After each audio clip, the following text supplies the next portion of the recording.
يخرج واحد مثل هذا داير لحيه، تشوف انت اللحيه والقميص ويتكلم عربيه فصحى. انت طبعا اللي ما يعرفش يحسبوا راهو هذا هو الامام مالك او الشافعي او بن باديس او طاهر بن عاشور او الشعراوي، او طبعا كلامه فارغ يعني، اصلا لغه متهافته ويقول الكلام نقيضه. خلينا نزيد نسمعوا له شويه.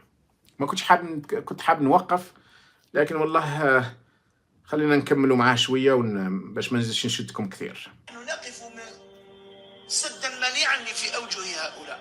هذا ان شاء الله احنا نسال الله عز وجل ان يصلح بلادنا، وأن يمن علينا بالأمن والأمان والسلم والسلام، وأن يصلح أئمتنا وولاة أمورنا والرجال اللي راهم يسعوا ليل نهار للحفاظ على أمن البلاد.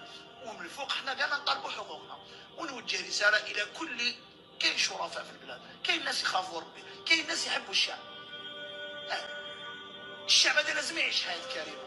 بصح هادو المغرضين راكم تعرفوهم، كاين ناس مغرضين ماشي هو عايش لا كلاس في باريس. متناقض جدا.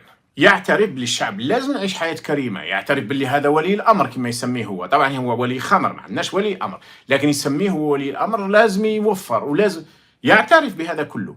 بصح التلاعب بمعنى أنه ما خرج لهاش مباشرة احذروا ما تخرجوش، قالوا لهم بدلوا شوية في الأسلوب القديم ما يمشيش. يعترف بأن هناك نقائص وهناك احتياجات، الحقيقة ما كانش نقائص، كان كوارث.